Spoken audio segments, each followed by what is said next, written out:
बरसों बरसों हानी आवारा लड़की की वजह से तुमने अपने खानदान की इज्जत दांव पे लगा दी। जो कुछ किया मैंने किया वो तो कुछ जानती भी नहीं है इस बारे में। टू बी ऑनेस्ट, मुझे जैन से इस किस्म की लापरवाही की उम्मीद बिल्कुल भी नहीं थी। कम से कम मामा के बारे में सोच लेता। उसके बारे में इस तरह की बात करने का आपको कोई हक नहीं है। इस लड़की ने तुम्हारा निपा तोड़वाया है।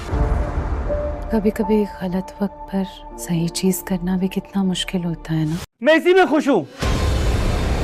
उस लड़की ने तुम्हारे पूरे खानदान को जलील किया है, तबाह करी है वो तुम्हें। वो लड़की ठीक है ना, होने दे मुझे तबाह। महानूर की अगली किस्त में आप देखेंगे कि जैन की इस हरकत के बाद जैन की मां इसे जायदाद से आग कर देगी और जैन से कहेगी जाओ और कर लो उस लड़की से शादी।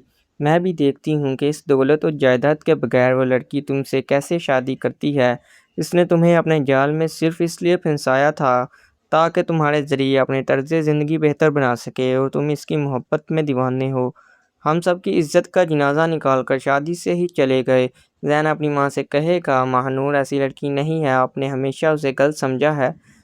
तो जैन की माँ कहेगी मुझे मत समझाओ क्योंकि अब मैं तुम्हारी कोई बात नहीं समझना चाहती। जिस तरह तुमने मेरी बात की लाज नहीं रखी इसी तरह मैंने भी अब तुमसे अपनी सारी तवक्कुआत ख़त्म कर दी हैं। अब दूसरी तरफ मनीषा को भी माँ वैश्य को भी नीचा दिखाने का मौका मिल जाएगा। तुम नीजा माँ मैविश से कहेगी तुम्हारे साथ बिल्कुल ठीक हुआ है, तुम इसी मुस्तहक थी। मैं चाहती हूँ तो खुद तुम्हारी शादी कभी जैन से ना होने देती, लेकिन पहली ही सही ही मैंने अपनी माँ होने का फ़र्ज़ निभाया। मगर शायद अब ऊपर वाला ही नहीं चाहता था कि जैन तुम्हें कभी मिले।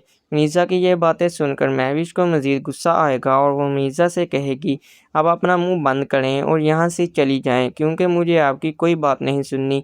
और रही बात जैन की तो उसे मैं हर हाल में अपना बनाकर दम लूँगी।